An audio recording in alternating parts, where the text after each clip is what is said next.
Welcome and join to everyone on this YouTube channel Bheem sir. आप सभी का इस चैनल पर स्वागत है। चलिए आप सबों का इस चैप्टर नंबर 5 प्रो सेक्शन का जो ideas that have help Mankind इसके ऑब्जेक्टिव क्वेश्चन को लेकर के आए हैं। और बीच में कुछ क्लासेस नहीं हुई थी क्योंकि थोड़ा तबीयत डाउन था, जिस कारण से हम क्लास नहीं ले पाए, क्योंकि एक वीडियो बनाने में थोड़ा सा ज़्यादा मेहनत ही लगता है, आप लोग को पता ही होगा ये चीज़। तो चलिए आपका ऑब्जेक्टिव का सवाल लेकर के आते हैं आपके सामने। सवाल क्या है उसको पढ़ते हैं और उसका सोल्यूशन करते हैं। सवाल आपका है कि हु हैज़ रिटर्न, को किसने लिखा है एक ideas that have help Mankind. आपको पता है किसने लिखा है, यह एक ऐसे है, इसको किसने लिखा है? एचिबेट्स, सिंगानोया, Martin Luther King, Anton Chekhov या बर्टन रसल। आप लोगों को पता है कि इसका आंसर सही क्या हो जाएगा? Burton Russell. इसको किसने लिखा है? Burton Russell. चलिए अगला सवाल है आपका, Burton Russell was a philosopher and A ward. Burton Russell क्या थे? एक फिलोसफर थे और इसके साथ साथ ये क्या थे? बर्टन रसल फिलोसफर के साथ साथ एक मैथमेटिशियन भी थे। क्या थे? मैथमेटिशियन भी थे। ऑप्शन में देखिए मैथमेटिशियन क्या है, ऑप्शन नंबर सी में है मैथमेटिशियन। चलिए अगला सवाल है, Burton Russell was awarded Nobel prize in literature. देखिए इस बर्टन रसल जी को जो है नोबेल का भी प्राइज मिला था और लिटरेचर में मिला था। कब मिला था ये आपको लोगों को हम बताए थे अच्छा से। तो बर्टन रसल को नोबेल प्राइज़ कब मिला था? Burton Russell was awarded Nobel prize for literature in the year था वो कौन सा? 1950। 1950 में इसको मिला था। ये तो याद रखने वाली चीज़ें हैं।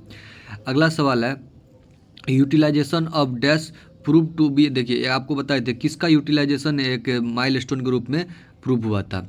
वो हुआ था आपका स्टोन का या फायर का, एनिमल का, ऑयल का था। आप लोगों को बताए थे कि invention of fire to be milestone in human process. ये क्या था वो? तो वो था आपका फायर।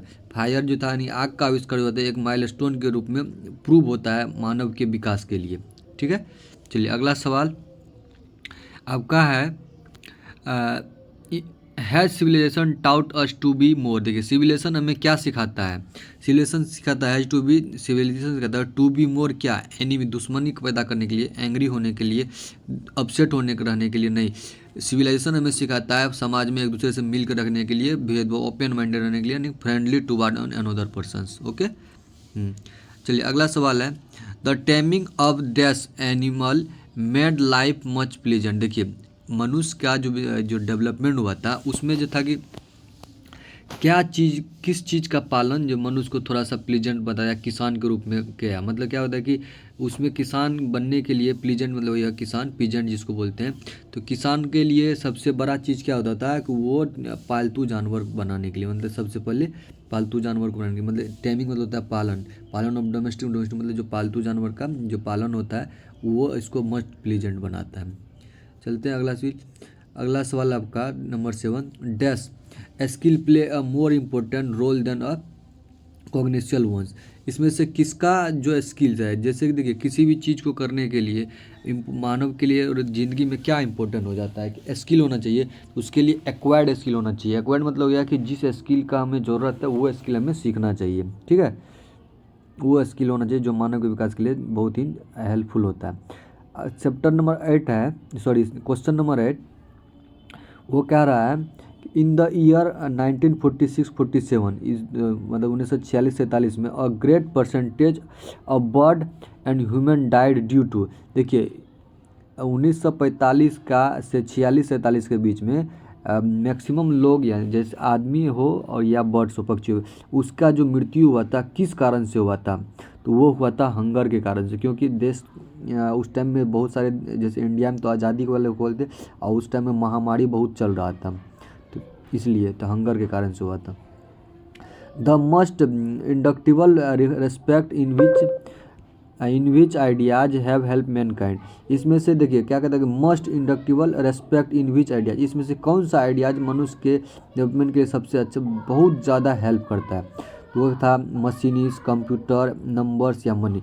अभी के टाइम में क्या हो जाएगा कि वो सबसे पहले आदमी क्या नंबर पे ध्यान देते हैं। किस पे देते हैं? नंबर पे। ऑप्शन नंबर डी सही हो जाएगा। Burton Russell belongs to, Burton Russell कहाँ से थे? Burton Russell belong to America, Africa, England, Japan. किससे थे? इंग्लैंड से थे। अकॉर्डिंग टू बर्टन रसल के अनुसार which of the following were not ideas of prehistoric time, मतलब का जो कौन सा आइडियाज इसमें से नहीं है? तो उसमें से कौन सा आइडियाज ने? इन्वेंशन ऑफ लैंग्वेज, ये तो हो चुका था पहले। यूटिलाइजेशन ऑफ फायर, क्यूरल ये नहीं हुआ था, ये बाद में हुआ था। और invention of printing technology and taming of animal.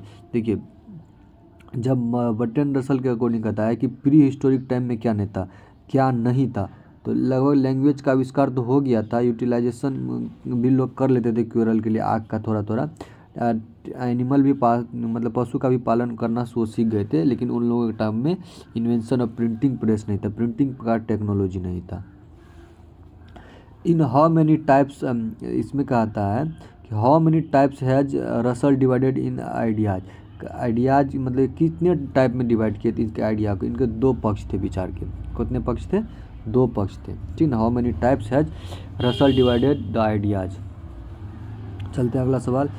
The two sides, अब दोनों साइड्स के बारे में बता दो, वो दोनों साइड्स क्या क्या थे। The two sides, two ideas, जैसे two ideas which contribute the mankind more knowledge and technique. मतलब कहता है कि मोर, देखिए ऐसे वो दो कौन से आइडियाज थे जो आदमी के जीवन में सबसे बड़ा योगदान दिया था मानव के विकास में। वो थे उनके मोरल और वैल्यूज। क्या थे? मोरल और वैल्यूज। और या था मोरल एंड पॉलिटिक्स। क्या क्या अभी के टाइम में देखिए, पहले स्टार्टिंग में तो सिविलाइजेशन जब भी हुआ था तो मोरल एंड वैल्यूज को ही काउंट किया जाता था। बट अभी जो है कि वो नैतिकता और राजनीतिक दोनों पक्षों को लेकर के चलते, जैसे कि knowledge, technology and moral and values, मतलब कि पॉलिटिक्स, इसको लेकर के चलते हैं। इसका ऑप्शन हो जाएगा बी सही। क्या हो जाएगा? बी। अगला है number 14। Every human death by starvation of is proceed bye a long time period. देखिए, आदमी जो है कि सबसे ज़्यादा जो है किस एज में उसका जो मृत्यु होता है। तो every human death by starvation, भूखमरी से जो मरते हैं, preceded by a long period of, क्या? Long period of anxiety. क्योंकि सबसे ज़्यादा अगर चिंता होता है तो आदमी उससे उसकी मृत्यु हो जाती है, ठीक है ना। ऑप्शन नंबर डी सही हो जाएगा। अगला सवाल है, who gave the theory of evolution. Theory of evolution किसने दिया था, मतलब विकास का जो सिद्धांत दिया था वो किसने दिया था? तो वो चार्ल्स डार्विन ने। ये बायोलॉजी का भी क्वेश्चन है, तो ऑप्शन नंबर आपको तो ऐसे दिख भी रहा है, तो यहाँ से भी आप कर सकते हैं। चार्ल्स डार्विन देते जो विकास का सिद्धांत देती है। ये गैलीलियो, न्यूटन, एडिसन, ये सब कुछ नहीं है। The most important and the difficult step were taken before the down of dash. देखिए, द बहुत सबसे ज़्यादा इम्पोर्टेंट और डिफ़िकल्ट स्टेप जो है कि कौन सा लिया गया था डाउन ऑफ हिस्ट्री, मतलब कि उसको बोल सकते हैं डाउनफॉल ऑफ हिस्ट्री या इन्वेंशन या रेवोल्यूशन या इंडस्ट्री। तो सबसे डिफ़िकल्ट आइडिया जो था वो डाउनफॉल ऑफ हिस्ट्री के लिए किया गया था, क्योंकि हिस्ट्री पर आधारित ये चैप्टर भी है, तो इससे भी समझ सकते हैं। The most important and difficult step, सबसे ज़्यादा इम्पोर्टेंट और difficult step were taken before the down of history. History के मतलब कि निचले स्तर से होने के पहले लिया गया था। चलते हैं अगला। Roads to freedom was written by. देखिए, बुक का नाम पूछ दिया, रोड टू फ्रीडम किसने लिखा है? तो मार्टिन लूथर किंग भी नहीं, विलियम शेक्सपियर के बारे में भी नहीं बताया, बर्ट्रैंड रसल। बर्ट्रैंड रसल आपको सी हो जाएगा, महात्मा गांधी भी नहीं। ऑप्शन नंबर सी सही। चलते हैं सिविलाइजेशन टाउट अस। सिविलाइजेशन हमें क्या सिखाता है? सिविलाइजेशन हमें क्या सिखाता है? To be civilize, to be human, to be legal and to be nonviolent. Civilization हमें सिखाता है एक मानव बनना। क्या सिखाता है? मानव बनना सिखाता है। ऑप्शन नंबर बी हो जाएगा सही। The invention of dash was more important then the domestication of the animal. देखिए, पालतू जानवर से ज़्यादा इम्पोर्टेंट क्या हो जाता है? वो हो जाता है एग्रीकल्चर, क्योंकि खेती करता है तो उससे ज़्यादा आदमी सेफ हुआ। पालतू तो लोग कुत्ते को तो बना ले, लेकिन कुत्ते को भी तो खाना देना होता था ना, इसलिए। तो the invention of agriculture was more important domestication of, मतलब कि खेती का खोज पशुपालन से कहीं ज़्यादा इम्पोर्टेंट होता है। चलते dash would not help the, देखिए डैश वुड, इसमें से क्या? Dash would not help the corn to grow, he has allowed to feast on the blood.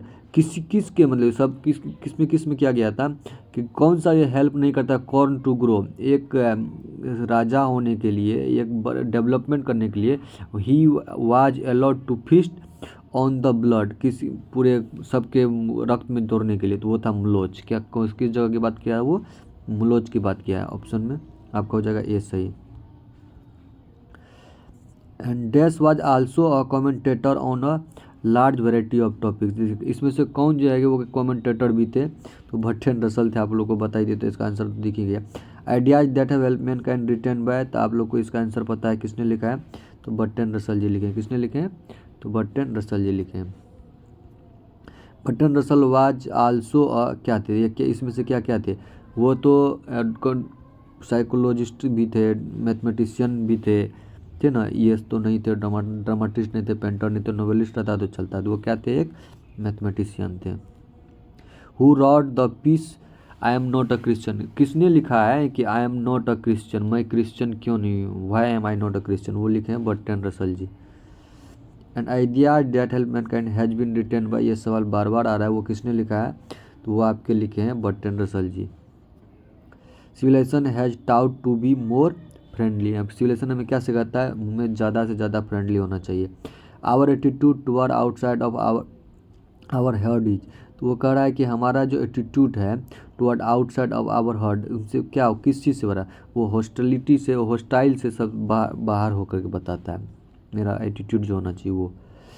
And we are able to get variety of any enjoyment due to, हम देखिए बहुत सारे, हम we are able to get, हम लोग योग्य हैं variety of enjoyment due to our physical strength, richness and intelligence and knowledge, अपना इंटेलिजेंस, हम लोग का इंटेलिजेंस मतलब बुद्धि होता है, तो बुद्धि पे डिपेंड करता है हम किस किस चीज़ में इंजॉयमेंट कर सकते हैं। तो हु इज़ मोर फ्रेंडली कौन होता है, जो विद इन द हर्ड या आउट ऑफ द हर्ड, नहीं, जो समाज में रहता है वो ज़्यादा फ्रेंडली होते हैं। After language the second most important thing which help Mankind, language के बाद आदमी के विकास में सबसे दूसरा चीज़ क्या योगदान दिया था, तो वो दिया था फायर। क्या दिया था, फायर, आग का उसका, क्योंकि सबसे पहले तो लैंग्वेज का आविष्कार हुआ, उसके बाद इसका हुआ। The taming of domestication animal made life, देखो आपको बताए थे वहाँ यही सवाल था, डोमेस्टिकेशन हटा दिया था, पूरा था मेड लाइफ, किस लाइफ को प्लीजेंट कौन बनाया था, तो वो बनाया था domestication of animal. Russell was awarded Nobel prize for, किस चीज़ के लिए इसको नोबेल प्राइज़ मिला था, तो उसको लिटरेचर के लिए मिला था, किसके लिए, लिटरेचर के लिए। And survival for homo sapiens primarily was, मतलब स्टार्टिंग में क्या था, तो वो तो ए प्रॉब्लम था, ए नेवर अ प्रॉब्लम था, बोथ ऑफ देम, तो उसको सर्वाइवल जो था होमोसेम्पियंस का, मानव जाति, वो बहुत प्रॉब्लम से ही हुआ था, और प्रॉब्लम से वो लोग निकले थे। Birds of hunger is large number of during, किस, देखिए बर्ड्स डाई हंगर से मरा था, कब मरा था, तो वो सबसे ज़्यादा मरा था विंटर सीजन में मरा था, भूखमरी से। ठीक है, आज के लिए हमारे ख्याल से लास्ट सवाल होगा, human being suffer more due to their, किस अपने बुद्धि के कारण ये अपना सफ़र करते हैं, ये बीइंग सफ़र, सबसे ज़्यादा मेहनत करना पड़ता है, उसको सबसे ज़्यादा सफ़र करना पड़ता है। आज के लिए इतना ही, मिलते हैं अगले कक्षा में। जय हिंद, जय भारत।